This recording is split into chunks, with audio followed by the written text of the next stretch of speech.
Hello, my beautiful viewers. How are you feeling? Ask me how I'm feeling. I'm feeling so happy. My beautiful life force, Laura, is here. My beautiful Rosebud Krista is here. My beautiful miracle man, Howard, is here. And then my amazing sponsor for the Power Hour TV show is here in the house. And he is going to be our spotlight author for this today. And wow, the golden nuggets and the wisdom of this amazing man is going to blow your socks off. Are you ready? Are you ready for us? Come on over, everyone. So, my beautiful life force, can you please introduce yourself? Yes, I can. Oh, well, this is family time. We all know this, and it goes so much deeper than I think what the listeners really truly know. So I just, again, want to just say what an honor and a privilege to be with all of you every week. And now we have another cool kid in the club with us, Mr. Chaminda. So thank you. I am Laura Brennan Ballet, empowerment coach, author, TV personality, and just absolutely love sharing tools, techniques, and skills around mindset development. How can we truly empower our life so we may empower others? And I could go on, but I will not. To Miss Rosebud. Hello, everybody. So I'm Krista. I come from Canada, Ontario, Canada, and there is a lot of snow and it's cold here. But so I am the Amazon #1 best-selling author of Skip the Pain, Experience the Pleasure, and my tagline is "Cut the crap No, you that's don't. holding you back, so you can live the life you love." Compliments of Mr. Howard Brown, That's Miracle Man. fabulous. So, the reason why I say this is because a lot of us hold on to our pain, and I help you shift your mindset from like a victimhood and a place of pain to a place of purpose and passion by the way we talk and the way we think and the way we act. And as well as everybody else, obviously, a TV personality, co host. Also, like many of us here, an author of The Art of Connection, 365 Days of Abundance. And if you don't have your copy, go get it now. Very, very excited about that. I'm an international speaker. Actually, I'm going to Romania in a few months. I will be, yeah, that's pretty exciting. I'm an energy worker and nutritionist, and just most of all, thrilled to be here. I'm so excited to get into this book and highlight everything you have to offer. So, Mr. Howard Brown. You got it. So, Shaminda, I'm so excited because we're going to talk about life and entrepreneurship today. And that's what you're all about. So, I'm excited because I went to Babson College, the #1 school for entrepreneurship in the whole world outside of Boston, Massachusetts. And it's my alma mater, and I love it so. But I am affectionately known as Mr. Shining Brightly. So, I am a Silicon Valley entrepreneur and pioneer. I am also a #1 author on Amazon for my book Shining Brightly, international award-winning speaker, and I have a top-rated podcast called The Shining Brightly Show, which discusses resilience and hope because we all get knocked down in life and in business and in health and in relationships, and we have to get back up again. And that's what you showed in your book. We're going to discuss that in detail today. So thank you for that. I'm so excited to be here. And Miss Sinette, who is my dancing queen butterfly and voice amplifier, please introduce yourself. Oh, thank you, my miracle man. So, my beautiful ones, I am Sanette. I'm your voice amplifier. I create space and stages for millions of people across the world to come and share their wisdom, their brilliance, and their transformative stories. So, my beautiful Shamendo, thank you for being part of my life and telling your story. So, I'm going to kick off the question. And I want to say, because I know a little bit more about you and you are my sponsor, our interaction is a lot.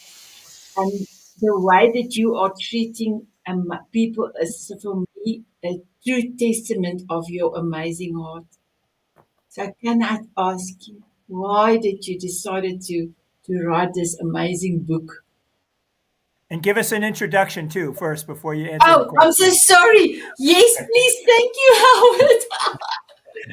Howard. Well, I'm the CEO of CT Marketing. We also have other organizations. Cham Sites is my web development company. We have a charity organization called Bright Futures Program, where we sponsor kids from Sri Lanka. That's where I'm from originally. And we have a training company also called CT Marketing Training. So I'm the CEO, and what we do is what normally most of the entrepreneurs struggle with is the marketing bit, trying to find the ideal clients for them, because you might have a product or service that's amazing, but if you don't market it properly, your ideal clients is not going to come to you unless you market it. So that's what we do. What we do is we save the entrepreneurs or the coaches time, and we allocate my team's time to do everything, and we get you to do what you love, which is maybe spend time with your clients, and maybe if it's writing books or coaching, spend your time effectively rather than spending time on social media doing unnecessary things, because let the professionals handle that. So that's what we do. Nice. Going back to the question why I wrote the book, well, I was a Buddhist preacher about 10, 15 years ago. So I've done some preaching for a long period of time. I still have a YouTube channel where people follow me, and I have spent weeks, months in monasteries in Sri Lanka, as well as I've done meditation to a certain extent. So I know a little bit about Buddhism. So I thought I used the things that I learned from these Buddhist preachings to my business, and it helps me keep calm and quiet and enjoy what I'm doing. So I thought, okay, why not share the wisdom with others? So that's the whole purpose of the book. Thank you. My beautiful Laura. Yes, I love this book. I love the entire idea of connecting to the monk or the monkess inside of us. I truly believe we all have it. That wisdom and that innate knowing and connectivity to a higher power. When we can tap into it, I think it is absolutely transformational. And what I loved about your book is it has this simplicity, but yet it is impactful. If you follow, what I loved is how you created the flow of the book with the life lessons. I just thought that was amazing because this is real actionable steps that the reader can take immediately. And we love that, especially for the audience here. So I'm going right to like my big kind of question that I loved, which when I read it, uh, empowered, which I'm kind of getting known for, about empowering our journey so we may empower others. And this is something that's very important to you also. The chapter around real success, you wrote something about, and I'm paraphrasing, impact over income, and how we can create the legacy. And that's really by helping others transform their life. So I know you have a lot of information in the book, and now you've got this incredible company and team. But in a humble way, for those of us just starting out, we don't really have the legacy. We really haven't been able to create impact or income. What is something that you may offer the audience to help empower the beginning of their journey so that they feel that they will be able to empower a little bit later on down the road? Well, it's we are trying to find a solution to a problem. So everyone is, and that's where the market is. So when we are trying to find a solution, we are trying to actually help someone. So look at it in the helping perspective and genuinely try to help that person. So that is, in a way, helping others. You start with a small thing. It could be, giving a pound or a dollar to a beggar in the streets or something like that. But you don't stay there. It could be 1% of what you're earning that you give now. But if you keep doing it, you can do a lot in the long run, because when we first started, we started with 12 kids, sponsored their education for 12 kids, and before long it was 20. Now we are approaching 50, and we want to get to 100 before the end of the year. And so that's, we plan to get to 50 because we only started last year.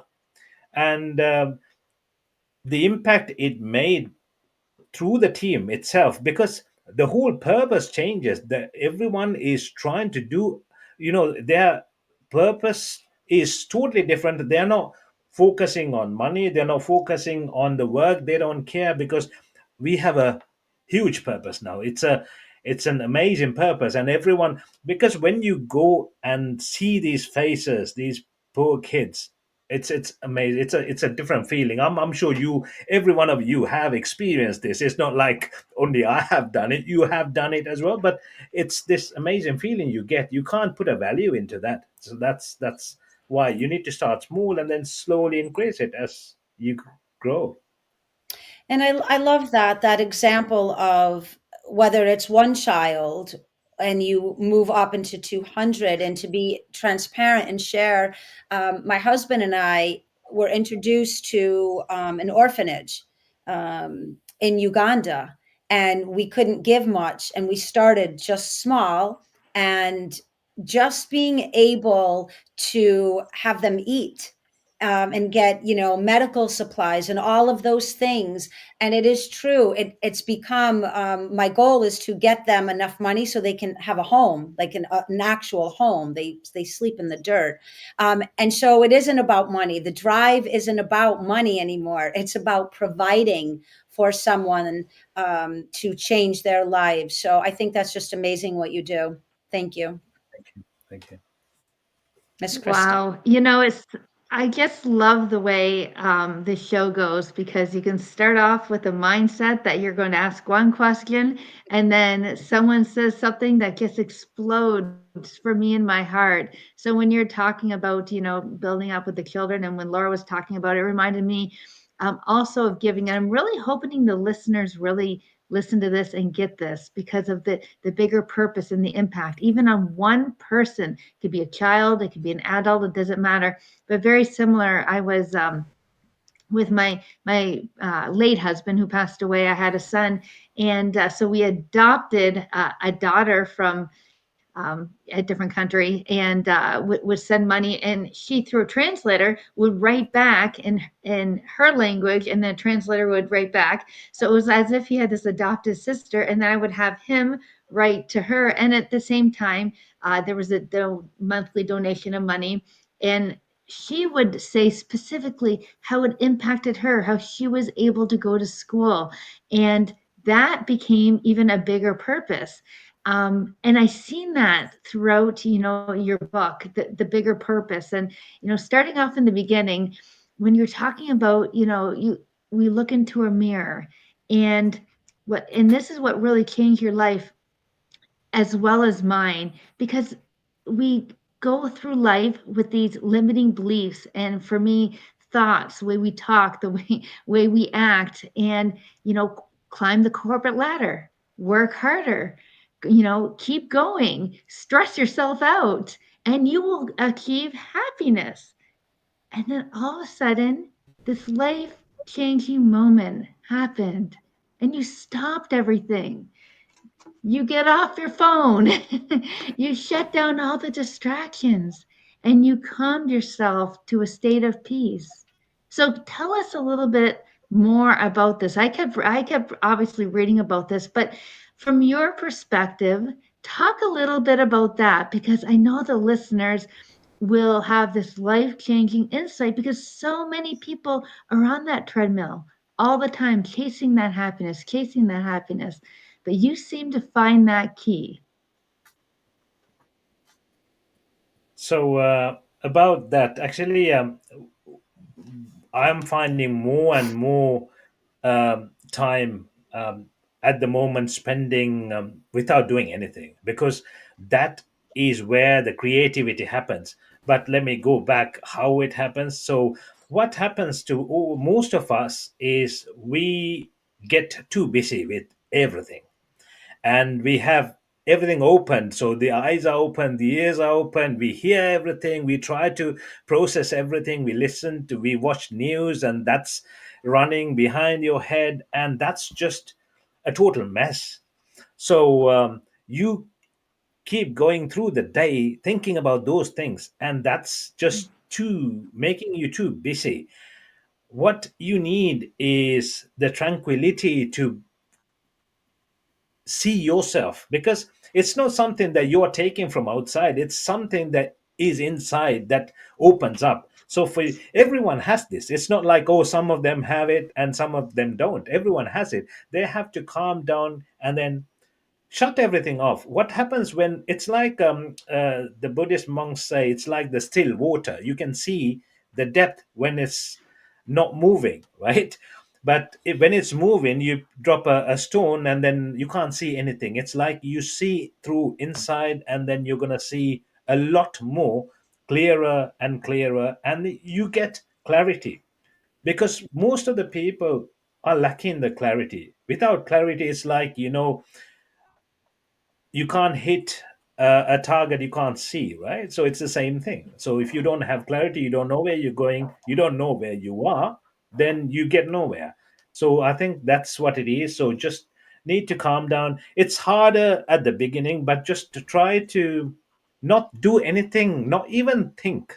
That is Mhm. the hardest part. I've read about this afterwards in most of or heard about it in audiobooks, actually. Most of these billionaires, that's what they do. They just shut down everything, and then that's when the creativity hits. So I think you need to shut down the noise and listen to yourself without even thinking. Let everything come to you without doing anything. Mhm. Yeah, that is, thank you so much for explaining it so perfectly. And I totally agree. I know for myself, when I shut everything down, that's when the ideas are inspired. Um, I might not even know it then, I might know it afterwards. That's when I also let in other things, divine messages, anything really kind of to come in and sit inside me and really accept it, and to let go of any controlling thoughts is the biggest thing that I've learned. Instead of what is in my will and what I think my action should be, sometimes these ideas will come and it's like, huh, I never thought about that. And to have that inner peace, that is where the happiness lies. So thank you so much for bringing this up, and I really encourage every single one of these viewers to make sure and get this book because it will change your life. So thank you, Howard. Thank you. So, as a serial entrepreneur, most people don't realize coming out of the pandemic that there's more entrepreneurs out there. It's a lonely life. You take on so much on yourself. And one of the things I liked about the book, and I agree everything with Laura and Chris have said, Jaminda, is that you put in summaries to reinforce your points. It's a very easy to read book. I love the three P's of peace, purpose, and passion. But one of the things I want you to really explain to people, because you need to learn from failure. And I call that Oh, walking in darkness in my book. I probably just stole Sinette's question. Me But this is really important to understand. So if you'd like to share a little bit, because you said that you were unprepared. So tell us what you learned from your failure, because you described it very, very eloquently in the book. Well, when we all do this, when we first start a company, we are all passionate about it, and then we think we know everything about it, right? And then we think the clients are going to come to us. I felt the same. This was an app that I developed for kids, and I thought, okay, it's gonna hit the millions very soon. But it took a lot of effort, and we always we underestimate the effort it takes to do things. So this is one thing that we do when we first start. And the other thing is, when we first start, we go through some scenarios where we make mistakes. The most important thing is to understand what you did wrong and then correct it as you go along. If you keep correcting and not do the same mistakes over and over, then you are progressing. The consistency compounds. So what happens is you need to be consistent doing the right things and avoid doing the wrong things, because when I recruited the wrong people. When I spent money, I spent on wrong things. I was advertising and I didn't even have a proper product or service done. When I advertised, I was just advertising on my page to get likes and followers. I got to like 40,000 by spending, I don't know, about 20,000 pounds, but it was useless. I had to shut down the company. So yeah, I spent about 200,000 pounds on this company with along with other partners. It was a lot of money at the time because I had to take loans, and that was all I had. And the sooner you learn, the better. And the most important thing is try to listen to people, because people have gone through this. They have done it before us. We think we are the first ones doing it, and we put ourselves in the okay, I know everything mode, which is most of the time which might lead to a disaster. So learn from others who've done it, and yeah, try to avoid those mistakes that others have done, and learn from your own mistakes, because we all do mistakes. It's not like we know everything. Right. So being a fellow entrepreneur that started technology companies, I will tell you that building the team, you need to take a lot of time building the right people, team, and the chemistry.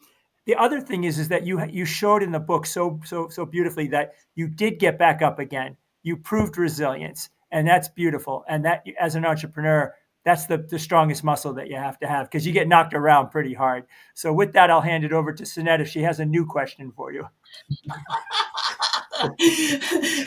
Thank you, my beautiful one. And also saw that Laura had the same question that she wanted to ask. So, my beautiful Shaminda, can you tell us your 5 life fundamental principles that you Mm. lived by and work by? Well, one of the most important ones is never give up. That's Yeah. like my lifeline. And I try to give without expecting. I think that's helped me a lot, because people don't focus enough on that, and that's another thing. Uh, I do what I love doing, so I don't feel like working. Many people ask me, "How can you work like this?" I'm not working. I don't feel like working. I don't work anymore. I'm just enjoying every bit of it. So that's also one more thing. Love that. I might have to think about the other two. I don't know. What else? Well, Celebration. Yeah, love that. celebration, yeah, that I forget that actually, but yeah, I need to start celebrating a little bit more. And my as my coach, well, meditation. I still have a meditation one-to-one coach, so she always says, Nice. focus on fun, because I lack a little bit more. She says have some fun and have some breaks, because every time I go on a break and come back, I come with a lot of creativity and a lot of new things. So sometimes we need that break as well. So I think I live by I live happily. Most of the time I'm happy, I'm easygoing, I'm calm. So these are things that will help you go. Because if you get stressed for every little thing, it makes it your life very, very difficult. So I think those are I think I got to five. Thank you. You have, thank you. I remember somebody said to us, Gideon is one of the guests that came to the TV show. He said, we were talking about failure, and he said, DSD. And everybody was looking like this, like, What's D is D? And then he said, do, and then I have to do this. Something different. If it is not working and you see it's not working, do something different. So I will remember then I turn around and he said, yes, you can turn around as well. Laura, your turn, my girl.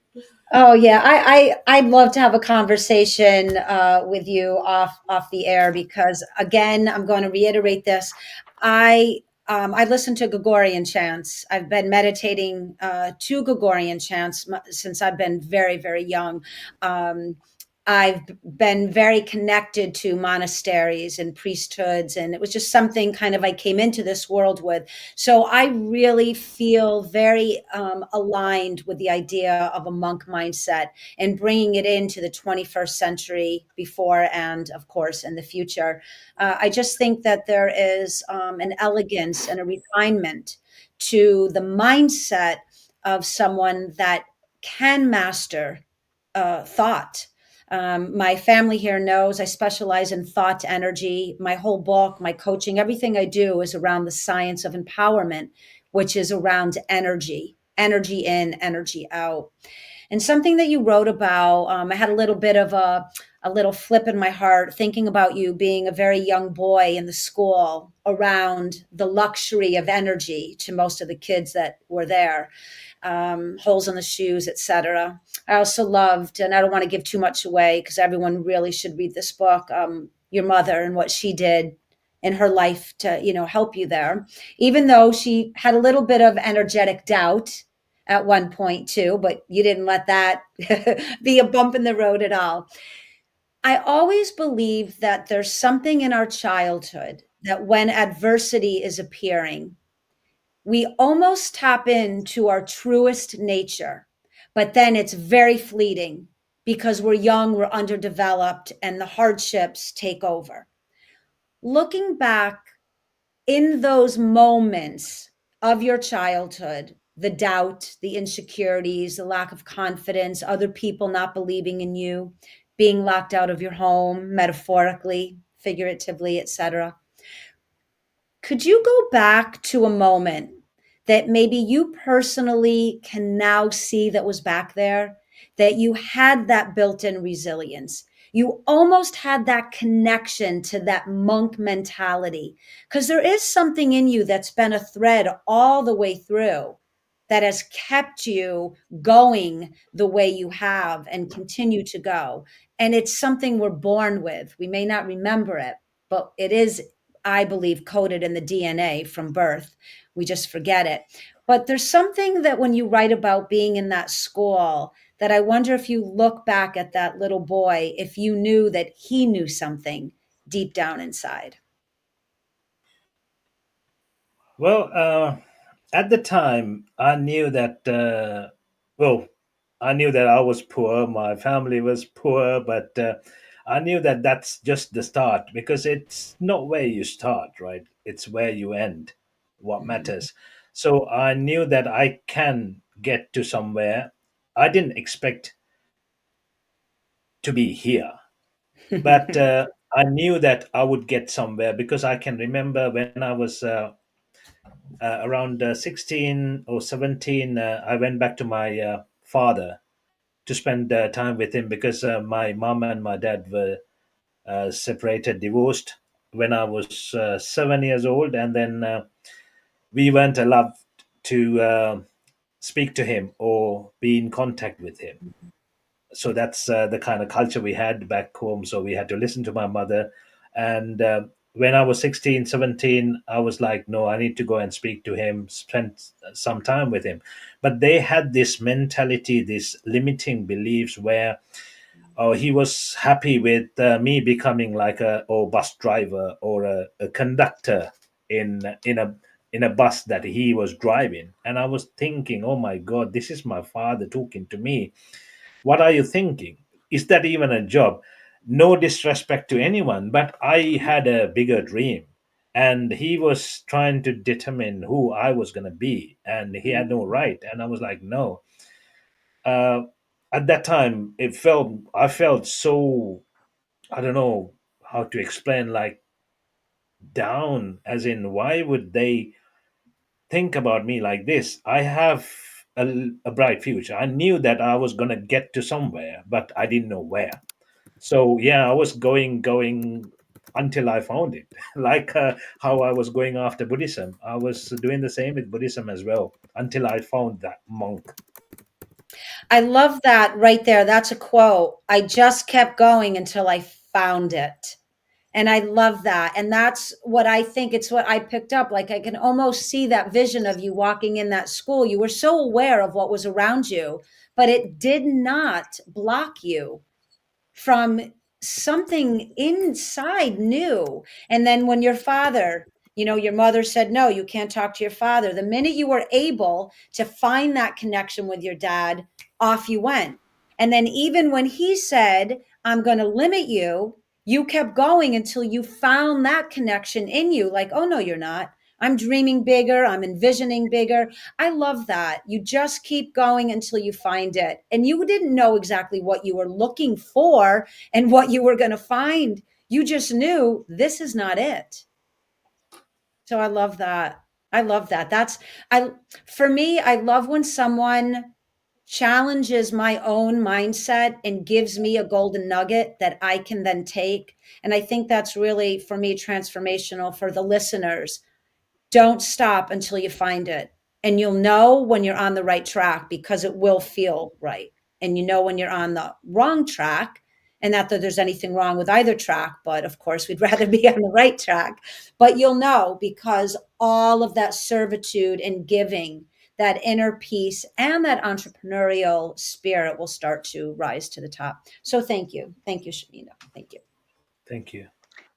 Yeah, I love that story. Yeah, I connected a lot to it, and how Laura said, those golden nuggets. And when you just know something, but you don't know how to word it. So that's one of the things I found in your book. So how you worded it, or I'm going to paraphrase it: the nature of happiness is when you crave something. So you actually suffer until you attain it. And we keep craving it and we keep suffering it, and then we get it no matter what it is. If we buy something, whatever it is, so then we get it and we get that fleeting moment of happiness, and then what happens? It leaves. And then we want something else and we crave something else until we try to give that. And you kind of looked at it from a point of ice cream. I like ice cream, so I get it. You think of ice cream and you can almost taste it, and you can go, all this time and pretty well fantasize about this ice cream, and then you are almost suffering because you're maybe lacking in other calories because you're planning the day. I'm going to have that ice cream, and you have that ice cream, you finally acquire it, and you feel that happiness, that joy, and then it goes away after the first couple bites.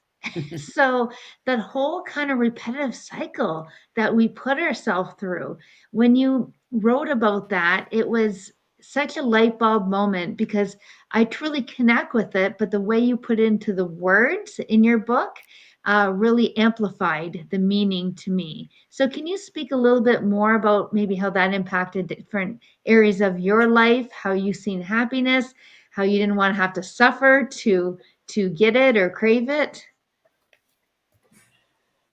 Well, that's what we do normally is we only attach, we think we attach to things and people, but this attachment always happens from the mind. We can only attach with the mind.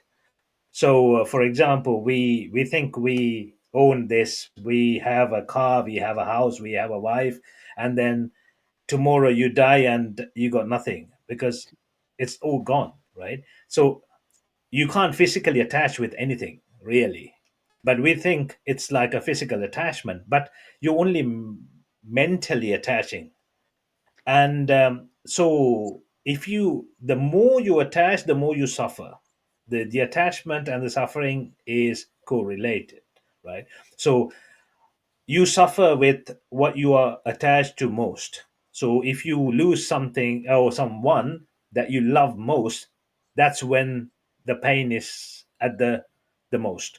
So when you understand this, you try to have this balance so that you are ready for anything that happens, and you don't attach in such a way that it will destroy you. So that's the kind of balance you have. But it's not the enlightenment or nirvana, as we say in Buddhism, but the more you get closer to it, the more you release the attachment. So Mm. the longer you have attachments, you are suffering. But with the attachment comes the suffering. So if you are ready to leave the attachments away, then you are suffering less. So going back to this question of the rotation of the things, what happens is, if we want a house, we want a house, we crave for the house, we do everything, we sacrifice our holidays, everything, and then we buy the house. What happened? Nothing really happened. It's just someone wrote on a deed that this belongs to this person. What happens if you die on the next day? Who does it belong to? You don't. It doesn't belong to you anymore. So that's the thing that you need to understand when you are living in this life. So as long as you know this, you don't attach too much, and then you don't suffer that much. Mm. So I think, is Yeah. that clear, or is that Yeah, good enough? absolutely. And all I kept thinking is, I hope every person is showing this to their teenager right now, because to learn this at such an early age is a gift. So as they grow up, they don't have to grow up thinking, I'm going to be happy when. Yeah. Period. I'm going to be happy when I get the house. I'm going to be happy when I get the car, when I get the right relationship. And if that relationship crumbles, well, then I'm going to crumble. Or if the house, my, millions and millions of dollar house, I don't have anymore, well, then who am I? I'm the same person. You can't take those things with you. What really is important to us is the relationships and the connections and the authentic connections we make with each other, and detaching from the physical things that we need, detaching from the outcomes that we expect. Even sports, we want a certain, a certain team to win, and they don't win, and you can see people, their lives are crashing down. Sorry for sports fans, but to kind of give give that analogy, but to detach from the outcomes and not think we can control that to create our happiness. So yes, I'm really hoping a lot of the younger people. I know for myself, I'll be spreading this to my teenage children. As well as my older child, and for myself, it's just another reminder of why I do what I do, and why it's so important to connect with people, connect with their authenticity, their kindness, not their egos. So thank you. I really appreciate you writing that and putting that in such a beautiful way. Howard. Thank you. Well, Krista, way to steal my question on cultivating happiness. So I'll go to my other questions. So one of the things that I speak and preach about is mentorship is the lost art of leadership. Being able Mm. to mentor someone or be the mentee, which you allowed yourself to do, was life changing. Speak about mentorship and how that kind of evolved in your life. Uh, well, first, like I said, I didn't believe in this. I tried to do it myself, and then I messed everything up, right? And then I started learning. I started listening to audiobooks. I'm not a reader, so I didn't really read, but audiobooks helped me a lot. Then I hired coaches. I have about five coaches. One training me on speaking, one on meditation, one on the business strategies, one on leadership. And who did I miss? There's a person helping me with books. So it's just, what happens is, people can specialize on different areas, and they can help you. Why try to figure everything out on your own? I'm not saying you can't, you can, but it's going to take a long time. But if you speak to a specialist in one area, that person is specialized for a reason. That person can help. So I think being a mentee is really important if you want to fast track your journey.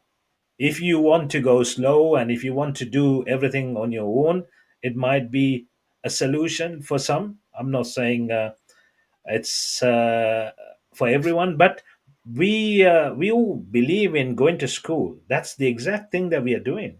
We believe in what the teachers teach us. So that's the exact thing that we are doing. Why not become a student when you are grown up too? So Yeah. I'm very into mentorship, and yeah, I love it, and I think everyone needs it, but I don't know if everyone appreciates it. That's a We wow. do. No, no, we do, we do. So I We bet you're do. a great mentor as well, and you're doing a lot of philanthropy. So, Sinette, over back to you. Thank you, my beautiful miracle man. My beautiful Shaminda, if you have a sentence to give to the viewers out there, maybe two sentences. If somebody really wants to write a book, and the feeling that you have now completing the book and giving it out to the world, what encouragement will you give to a person? Um, I don't know about putting it in two sentences, but I will say in my own words. So I think if you have something to share, if you're not sharing, you're doing a disservice because everyone can learn something from you. I think it'll be a disservice if you don't share what you have. I love that. Thank you. I also want just to tell you, my beautiful viewers, please check down below in the show notes. Sheminda's book is there. The links to his book is also there. His detail to connect with him and connect to beautiful Laura and Krista and Howard. Everything is in there, and there's even my how to get to connect to me. So please connect with us. Go down below. Go down below. So my beautiful co-host and Shaminda, it's almost time for the paparazzi, but we do have one question. If it's not going to be too much talking, so Laura or Krista will be able to get one question in, but short. Okay, Yep. who is going to go? Laura, go. All right. You talk about discipline and how discipline is needed in order to take that first step and continue the steps. What is a quick wording that you could give the listening audience around cultivating discipline? Because many of us stink at it. Uh, well, it's Brian Tracy's frogs come to my mind. So there are five frogs on a log. They decide to jump. Well, four of them decide to jump, and he asks, "How many are left?" So the answer, I think, it's Brian Tracy, and the how many are left? It's five because they decided, but they didn't jump. So I think taking action is the key. So for discipline, just take action. Don't think Beautiful. about it too much. Ready, fire, aim. Just do it. I think that's the key. And when you start, it takes effort to stop, but if you don't start, it takes a lot of effort to start. Just start it. That's my I love it. yeah. Perfect. Just do it. Take Well, action. well, Yeah. Krista, you've got the short one, my girl. Go. Okay, really quickly, you say pain into power. This is only a temporary place, and I talk a lot about transferring pain into a sense of power. So go. Anything you can say about that?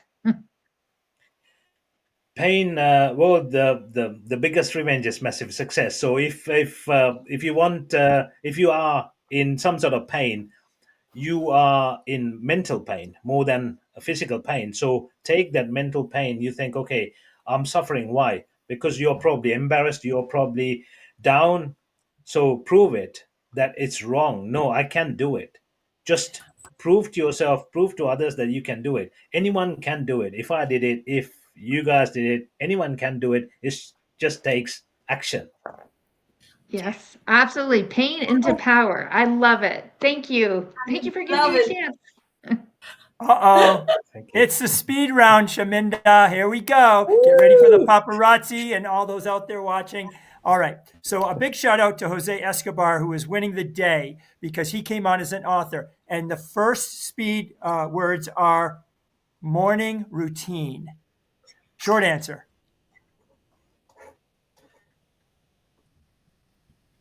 That's a question for you. What morning routine? What's that done for you? Morning routine. Morning is where the energy is with you. So morning routine is where you need to start. So listen to something in the first 10 minutes, and that will change the whole day. That will give you a boost. That will change your momentum. So yeah. Excellent. All right. Number two, lifelines. Rah, the paparazzi. Lifelines. Lifelines. Whoa, you have as many lifelines as you want. Just don't give up. Perfect. Ooh, I love Number that. three, gratitude. Gratitude. Whoa, you are here. You are alive. So be grateful that you are alive. Whoa, Okay. miracle man, tell me. Oh no, I'm grateful. Great. I'm lucky, blessed, and grateful. All right. Number four is going to be in your book. Success equals Mhm. Success equals, well, to me, it's giving others, serving others. the word you actually use in the book is freedom. Success equals freedom. That's how you actually authored it. I read your book. Yeah. All right. Number five. Okay. It's okay. You can't memorize your whole book. All right. The next one is hope. Hope. Mhm. Hope. Those four letters that mean a lot. Hope. Hmm. Doesn't ring a bell. Well, hope is the fuel, okay, that gets you through the hard times into success. That's according to my book. So I got that from your book. All right, last one, okay. Giving back equals, Mhm. this is right from your book. Giving back equals Giving three, back equals me, it's happiness. Giving back is happiness. I don't know you what use it three says in words. You the book. use joy, kindness, and happiness. Joy Yeah. was joy. You said giving back is a joy for you. And I love that. So thank you. Thank you. Thank you. Thank Nice. you. Wow. So, my beautiful Shaminda, how are you feeling at this moment? Mm. Well, I'm feeling very happy and joyful because I gave back. We dug into your book. We dug in deep. So thank you for sharing. Yeah. Thank No, you. thank you, and thank you for being our amazing spotlight author today. So, my beautiful viewers, I know that you had some golden moments, and there was a lot of tips that uh, was on the show, and then even on the replay. Please jot down some of the points because I do believe you can hear something now, but if you don't take action on the things you hear, you're not going anywhere slowly. So, my beautiful ones, I wanted to say thank you, my beautiful Rosebud, my beautiful Life Force and Miracle Man, for being amazing and coming up with all the questions. And this was a very short turnaround because you only received the book. So I just want to say thank you. And then, my beautiful Shamanda, I wish. And my wish to you is that every reader that will look at this with their eyes must be blessed because there were so many points, there were so many golden nuggets in your book. And the most important thing was that stillness. And I do practice the stillness every day. So I just want to say that's also where all my God is giving me all my visions to say what or to do what I need to do. But now the next thing is, are you ready, Shamenda? Are you ready? I'm ready. May I ask if you would love to have a dance with us? Absolutely. Thank you. My beautiful viewers, are you ready to have a dance with us? And yes, you can put on your glasses and we're going to have a dance. Here we go. Oops, now I cannot see. I'll be different.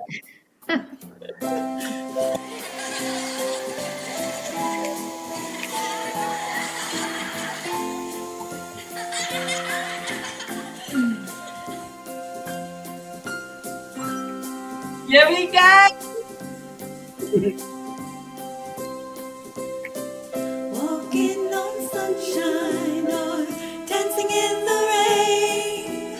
Sprinkle me with fairy dust so I can fly away.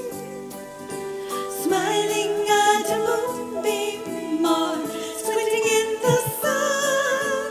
Sprinkle me with fairy dust and cover me with love.